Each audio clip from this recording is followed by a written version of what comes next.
Welcome to Global Beehive and another expert interview. And today we have the pleasure of having Bjarte Bogsnes with us, a pioneer when it comes to beyond budgeting and how to actually manage performance in areas of uncertainty.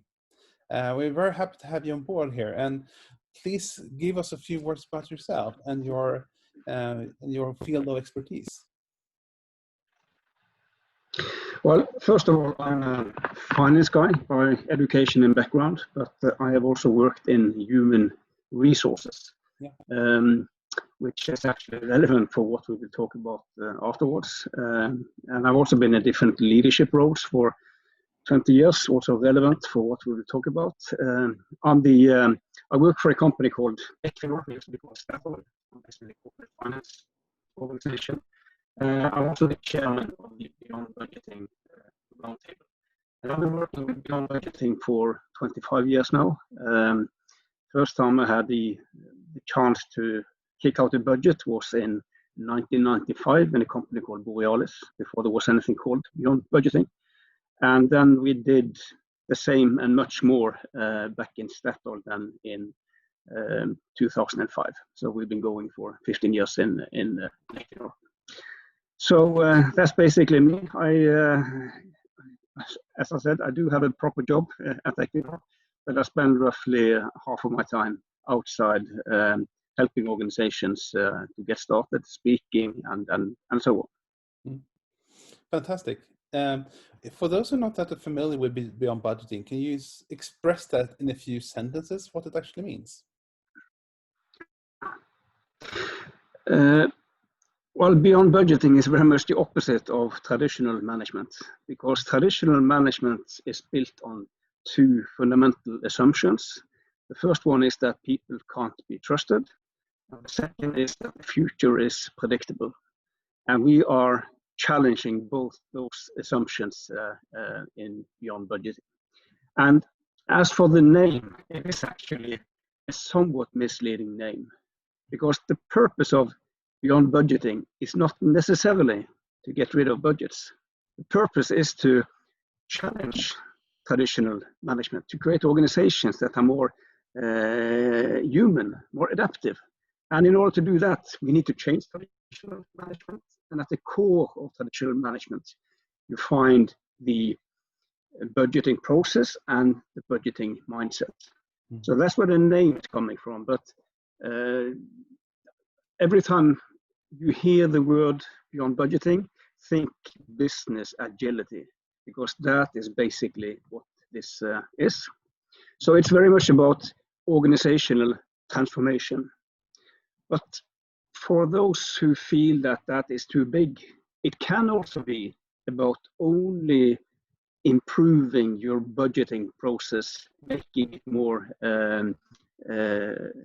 effective, more adaptive, more better, significantly better, without really transforming the organization. But our recommendation is that you should not just address the budgeting process, you should address the totality of how you lead and manage. Yeah, definitely.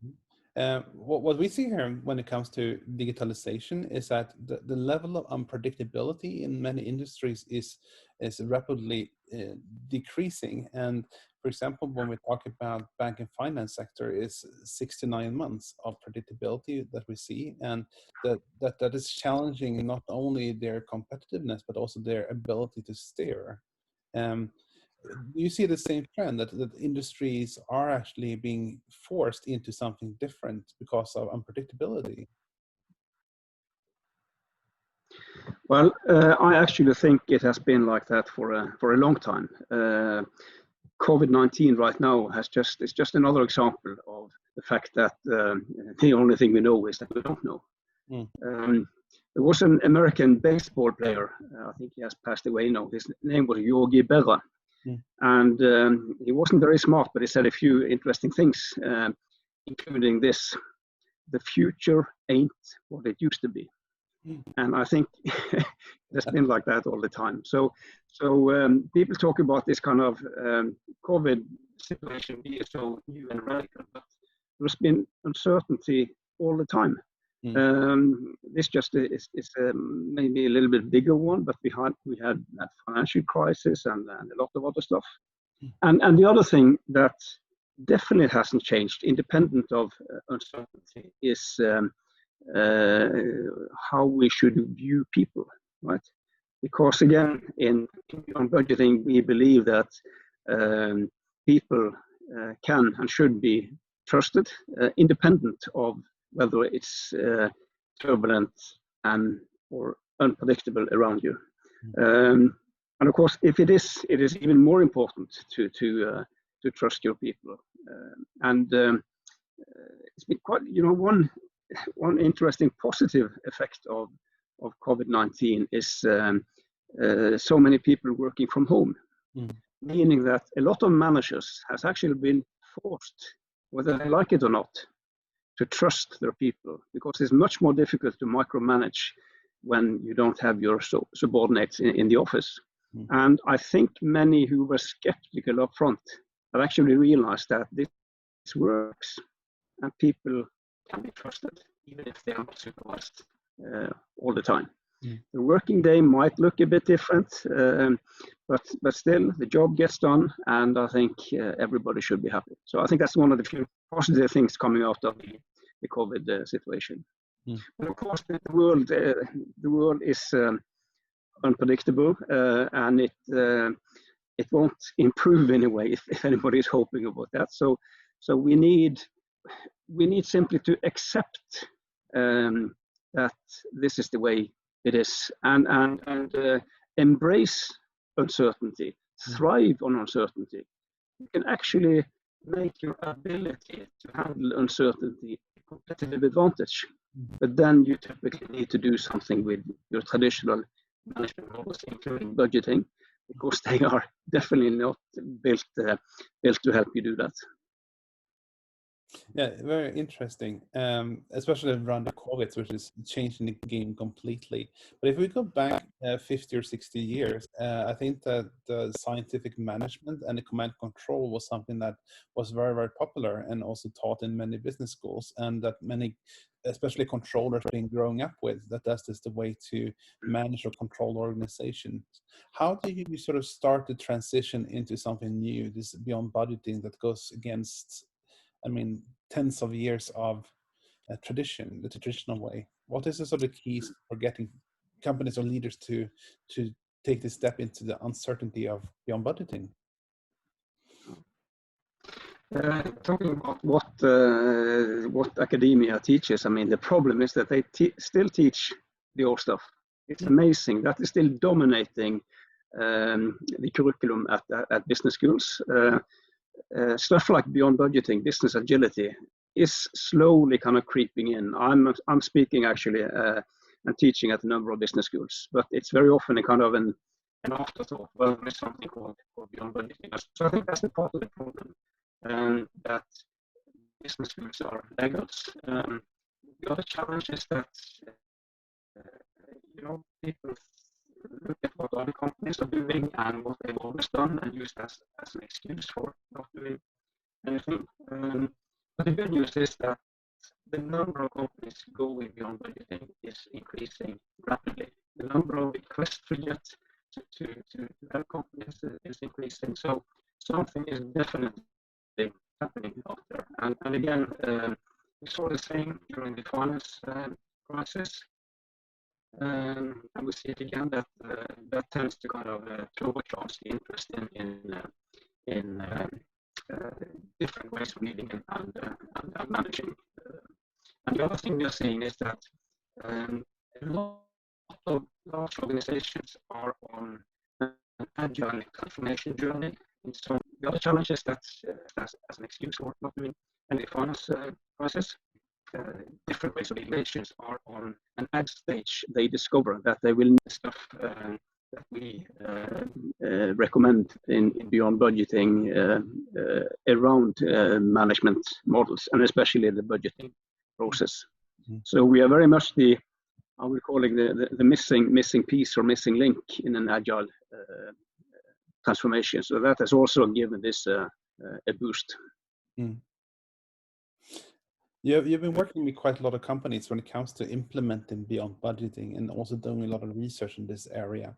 Can you give us some example of the effects of implementing beyond budgeting? What has happened when they have finally started to use this new methodology? What are the effects that you see? One thing that companies that have started have in common is that they typically tend to be high performers in their business. And very often that is because they went on a beyond budgeting journey. And the other thing we see is that very few companies go back once they have started, which is also a sign that this is working. And it is something organizations like. It might seem scary when you get started, but once you're on the journey, people discover that this is actually, it works, and it isn't scary. And it gives companies a competitive advantage, not through what they produce and sell, but actually through their management model. So what these companies are doing is that they are not just embracing technology innovation, but also realizing that you can get just as much advantage out of management innovation. And the beauty of being an early mover here is that it is very crowded on the technology innovation arena because everybody is doing it. Management innovation is still not yet a crowded place because it's scary. Right? Kicking out the budget, are you crazy? You can get just as much advantage out of addressing your management model. And actually some companies take famous Handelsbanken. I don't think they have any uniqueness in their kind of product offering as such. But they find their uniqueness and their competitive edge in their management model. And that is something that more and more companies are discovering. But it must be scary for many companies to experience this stress of giving up something, the control that they have to go into this area. How do you do that more practically? Do you coach them, or how do you use to help them going in this direction?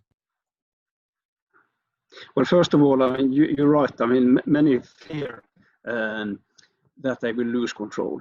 And when I ask them what they mean with control, people actually, after they've said cost control, a lot of people struggle with defining what they mean with control, which I find quite interesting. But with beyond budgeting, yes, you will and you shall lose some control.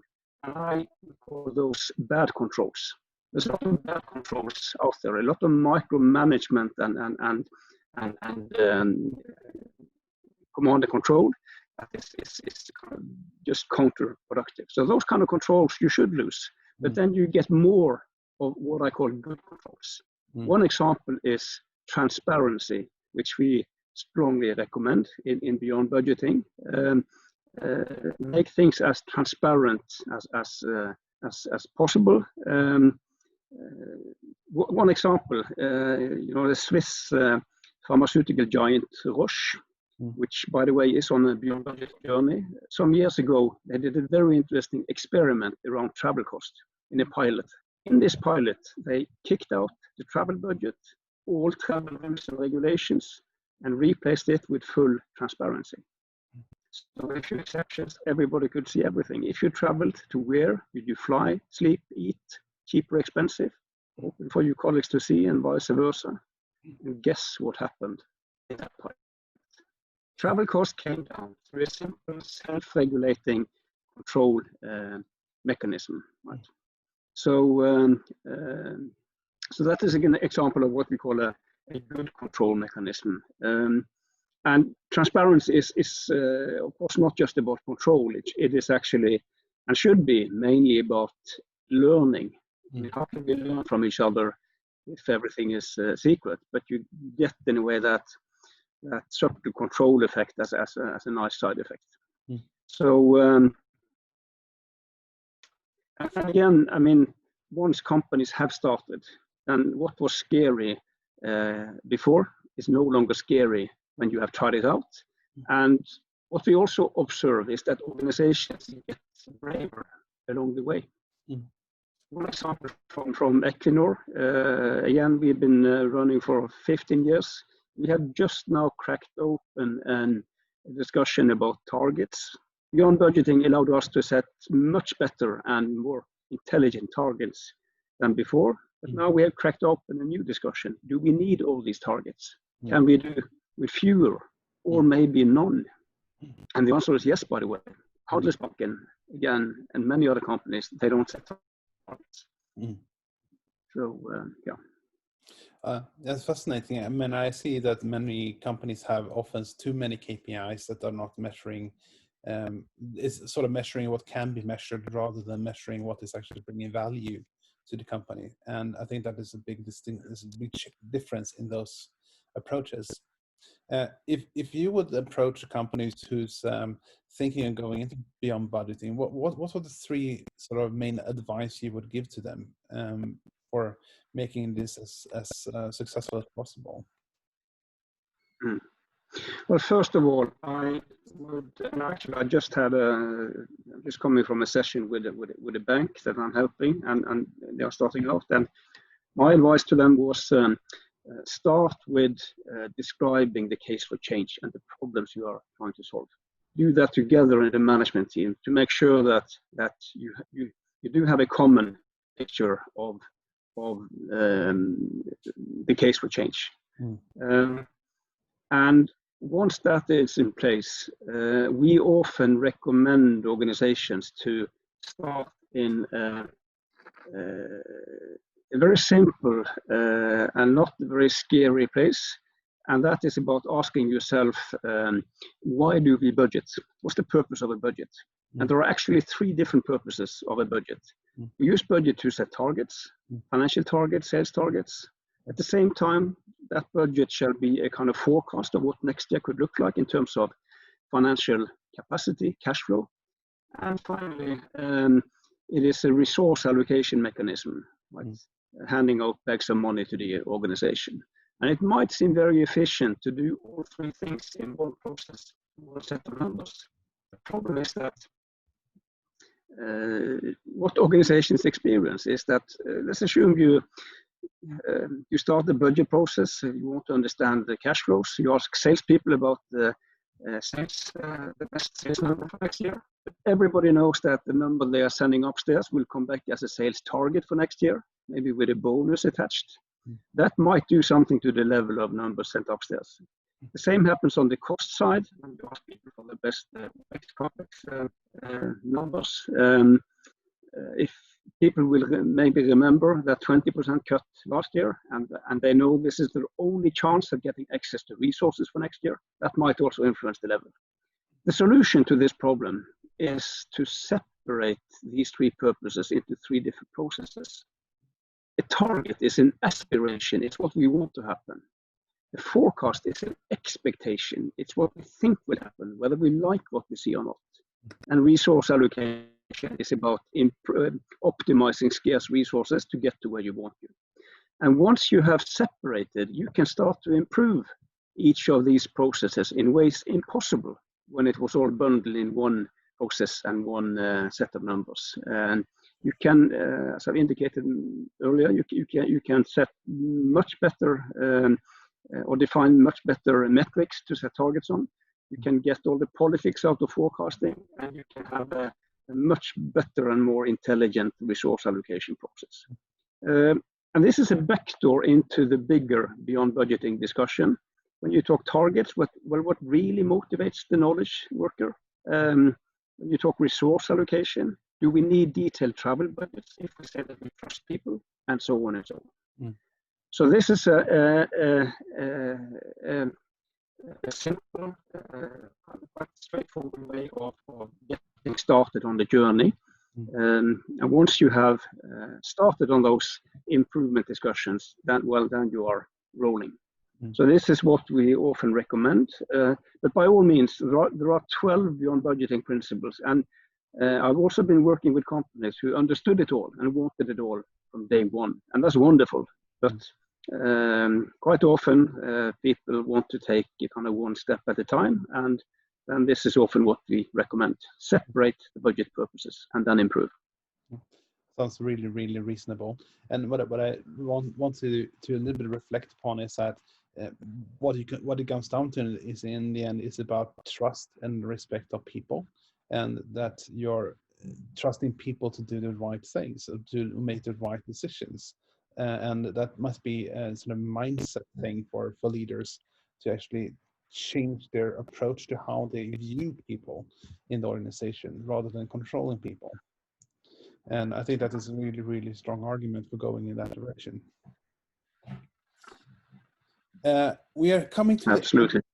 we're coming to the end of this session, and I really want to thank you for participating. It's been mind-opening for me to learn more about beyond budgeting, and really that there's an other way of controlling your enterprise and business, and not based on command and control or old management theories, but actually moving into a new era with unpredictability where this is actually working. So, and again, what we have been talking about today, it will happen. It will happen. You know, in 15, 20 years time, when we look back at what was mainstream management in 2020, I think we will have a little laugh, just like we today smile about the days before the internet. Right? Yeah. And it isn't that long ago. Yeah. And as organizations, we can choose to be early movers here and get competitive advantage, or we can be dragged into this as one of the. I know what I would have chosen. Thank you very much. Thank you so much for joining, and hopefully we can have a chat further on as well, going more into depth here. Thank you so much.